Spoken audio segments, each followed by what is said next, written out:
The Kursk region has turned into a mass grave for the Ukrainian armed forces. The Donetsk front is collapsed. Zelensky wants to join NATO and makes contradictory statements. And in Brussels, the meeting of the NATO countries continues, where they decide how to reduce Kyiv's appetites. This is what we will talk about today. And if we sum up the meeting in Brussels, then Ukraine's accession to NATO is no longer on agenda and has been postponed indefinitely, even despite the fact that Ukraine applied to join the alliance back in 2022. And not just to join, but solemnly and in an accelerated manner. And in 2023, when Zelensky went on a counter-offensive and promised to return Crimea, then at the summit in Vilnius, they threatened to take Ukraine in an exceptional manner without any additional conditions. But times are changing, and already in 2024, no one is talking about an invitation to the alliance, and Kyiv was promised only support. Because the counteroffensive failed, Russia is confidently advancing and fundamentally objects to Ukraine's admission to the alliance. So NATO decided to pump Ukraine with weapons and continue hostilities. And Secretary General Rutte suggests not to discuss the peace process, but to provide assistance to Zelensky until the illegitimate president decides that he is ready for peace talks. Moreover, Rutte spoke about this as if Zelensky really decides something and is not a puppet of Europe.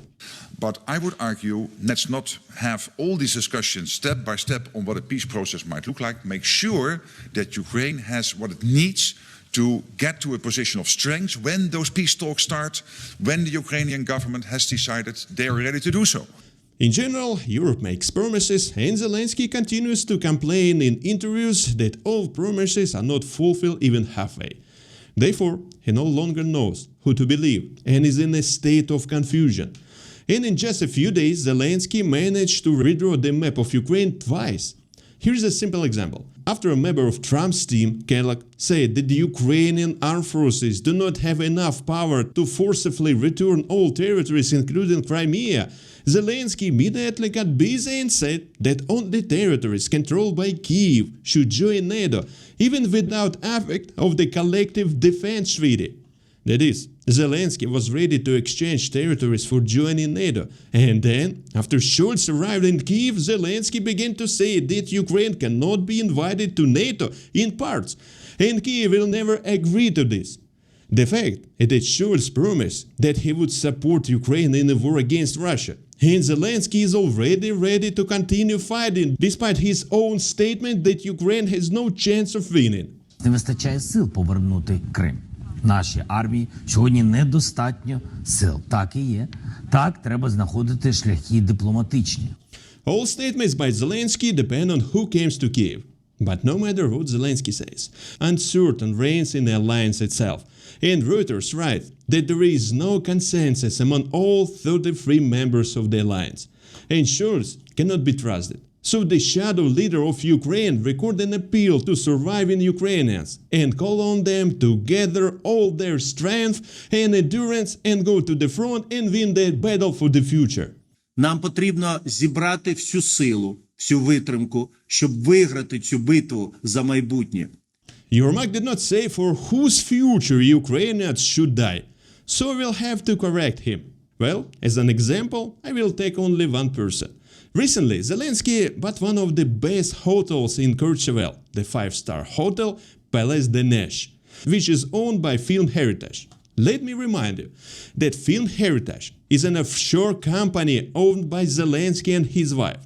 So the French media reports that the deal amounted to 88 million euros, and they also write that the hotel purchased by Zelensky has 70 rooms, a spa, a swimming pool, and a restaurant. And this resort is a favorite vacation spot for many celebrities, Leonardo DiCaprio, David Beckham, Prince William. But the most important thing is that the first data of the offshore financial affairs of the president of Ukraine appeared back in October 2021. And then, with each year of the conflict, Zelensky and his relatives acquired new palaces, yachts, villas. And the Ukrainians are not at all embarrassed by the fact that they are dying, and the Ukrainian government are getting rich on this. Therefore, they will continue to die for the future of the Ukrainian government. And next to me you see one of the many cemeteries where Ukrainians are buried.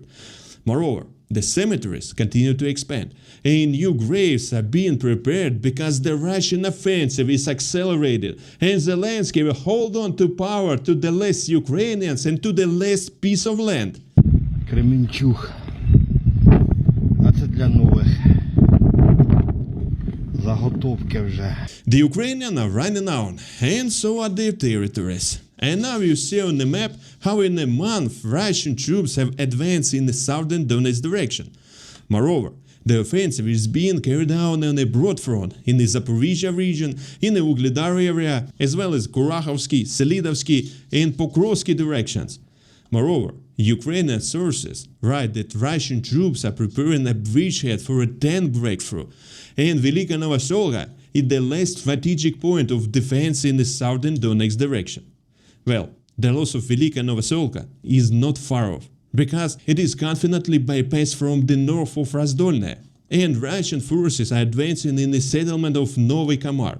According to available data, the Russian armed forces have consolidated in this settlement and also cut one of the key roads connecting Velika Novoselka with other areas. That is, the last road with a hard surface is under fire control, and the settlement itself, Velika Novoselka, found itself in operational encirclement.